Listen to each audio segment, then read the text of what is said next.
8th class homework देख लीजिए। पाठ 11 आत्मनिर्भरता। विद्वानों का यह कथन बहुत ठीक है कि नम्रता ही स्वतंत्रता की माता होती है, धात्री या माता है। कि विद्वानों का हमारे यहाँ ये कहना है कि नम्रता ही स्वतंत्रता की माता दी, कि नम्रता को स्वतंत्रता की माता का रूप दिया गया है। इस बात को सब लोग मानते हैं। आत्म संस्कार के लिए थोड़ी बहुत मानसिक स्वतंत्रता परम आवश्यक है। कि हमें अपने आत्म संस्कार के लिए, यदि किसी बच्चे का मानसिक संतुलन सही बनाए रखना है तो उसे हमें स्वतंत्रता देना आवश्यक होता है। यदि हम बच्चे को स्वतंत्र रूप से रखते हैं तो उसके शरीर का विकास या मानसिक विकास जो है बहुत ही अच्छा होता है। चाहे उस स्वतंत्रता में थोड़ी बहुत मानसिक स्वतंत्रता आवश्यक होती है।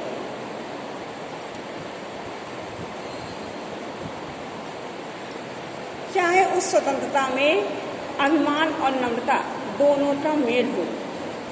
कि चाहे जो स्वतंत्रता दी जाती है उसमें अभिमान और नम्रता दोनों का ही मेल होता है। कि जिस प्रकार से बच्चे को स्वतंत्रता देकर उसके मानसिक विकास किया जाता है, उसमें कभी कभी बच्चा जो है बहुत अच्छा भी बन जाता है।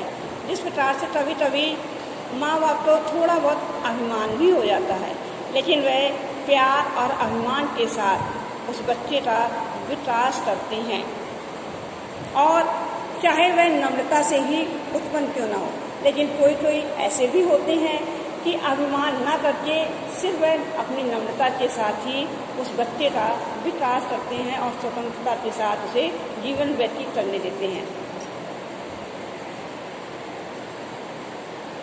यह बात निश्चित है कि जो मनुष्य मर्यादा पूर्वक जीवन व्यतीत करते हैं उसके लिए यह गुण अनिवार्य है कि जो मनुष्य अपने मान सम्मान और मर्यादा के अंदर रहकर अपना जीवन व्यतीत करते हैं, कि जो मनुष्य मान सम्मान और मर्यादा के अंदर अपना जीवन व्यतीत करते हैं उनके अंदर यह नम्रता रूपी जो गुण होता है वह अनिवार्य होता है, जिससे आत्मनिर्भरता आती है। अर्थात वह अपने दृढ़ संकल्प के साथ उस कार्य को वह पूरा करते हैं, वह निडरता और साहस के साथ उसे पूरा करते हैं और जिससे अपने पैरों के बल पर वह खड़े हो जाते हैं और वह उन्नति के रास्ते पर चले जाते हैं। युवा को ये सदा स्मरण रखना चाहिए कि उसकी आकांक्षाएं और उसकी योग्यता जो है से कहीं बढ़ी हुई है।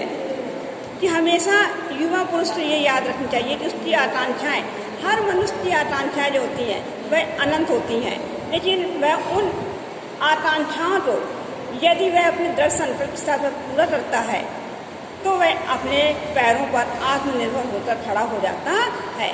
वह अपने पैर, अपने से बड़ों का सम्मान करे, छोटों और बराबर वालों को से कोमलता का व्यवहार करे। उसे हमेशा ये ध्यान रखना चाहिए कि अपनी इच्छाओं के साथ साथ जिस मनुष्य के अंदर आत्मनिर्भरता होती है, दृढ़ संकल्प होता है, साहसी होता है, निडर होता है, वह हमेशा दूसरों के साथ कोमलता का व्यवहार करता है।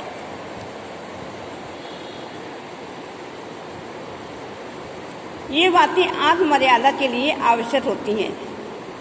यह सारा संसार, जो कुछ भी हम हैं और जो कुछ हमारा है, हमारा शरीर, हमारी आत्मा, हमारे कर्म, हमारे बोध, हमारे घर की और बाहर की दशा, हमारे बहुत से और थोड़े लोग, सब इसी बात की आवश्यकता प्रकट करते हैं।